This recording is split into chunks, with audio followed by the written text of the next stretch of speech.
We have theater in the round, planetariums in the round, and now educators and architects have created a space unlike anywhere else in the world. Education in the round. Enter the Learning Innovation Center. It's a large building with a lot of space, a lot of room, that wasn't constructed to force a single mode of learning or a single pedagogy. With an ever-expanding campus, the design team for the Learning Innovation Center was given a challenge: create an educational building with a range of classroom types that can teach 2,200 students at once. We have now learned increasingly more that direct instruction is not extremely effective in having people learn complex structures and ideas. And the geometry of learning is a way of understanding how where I am within a learning space helps me better understand or provides me with better opportunities to understand what is being taught. In the beginning of the process, OSU faculty explored the feasibility of round learning spaces in the building design. We invited both faculty and administrators and students to engage in these work sessions. One of the surprises was whenever we came to the conclusion that we should do a new lecture hall type, which is in the round, every single one of the faculty responded saying, "I would love to teach in this room." Everybody was on the same page. That was a really big surprise and exciting to see. The result was a collection of different learning spaces that support teachers and students with different teaching and learning styles. There's 17 different rooms, no two of them are alike, and so students are being able to learn in environments that are different from one another, and those environments are inviting the instructors to come up with new ways of teaching. They're really fun spaces to present in because you're so close to the learners, you're near them, you can engage, you can interact. LINC has successful lecture spaces that are products of intentional design for learning. We have everything from the Parliament classroom, where students are looking at one another. We might host a debate. We have the 300-seat room, which is very light-filled and open. We have a 600-seat room, which is very sort of a little bit darker and technical, more theatrical in the way that it was designed. We were very interested in providing a large lecture space or a large classroom space in which students are actually engaged with each other as well as the professor.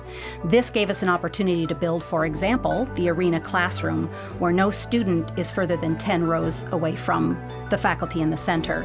We wanted to look at the fundamental aspects of human interaction, and so the study of proxemics came up, and just the very basic notion that if I'm within 15 feet of you, you can't ignore me. We called it the kind of radius of engagement. Could we make sure that a professor could get within 15 feet of every single person in an auditorium, even if there were 600 people in the room?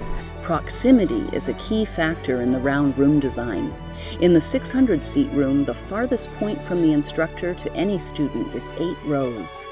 When you have the students all in front of you, it's very simple to connect. When you have them all around you, you have to rethink how you teach. And one thing that's exciting about this place is to see how instructors respond to that challenge. From me to the farthest student is 6 rows. In a regular lecture hall, it is 10, 20 rows up and away. So I can turn to see a student, talk to an individual, bring out those examples from that student, and have the acoustics of the room really let you hear that person in real time. I think that the round room in LINC really offers a conversation style to class lectures that not a lot of other classrooms provide, because you can make eye contact with a lot of peers around your room and bounce ideas back and forth, and the lecture's set up to allow that kind of conversation. Exploring the dynamics of round learning spaces is fascinating for many at OSU, but the ultimate aim is always in view: a superior learning experience. What we're trying to learn in the study of geometry of learning in this building is basically threefold. Number one, what location within a lecture hall is most conducive to learning? Number two, how can we align where you best learn with the need of the student so that we have the students sit where they'll best learn? And number three, what are the principles that we can export to other places who might want to assume the same kind of philosophy and change the way in which a lecture hall looks?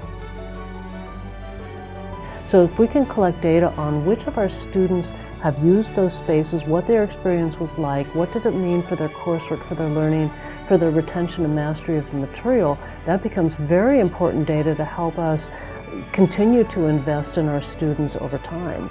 This isn't just about us making a building and shaking hands and walking away, but it's sort of a long-term relationship about what architecture and education can sort of do when they're both done really well together.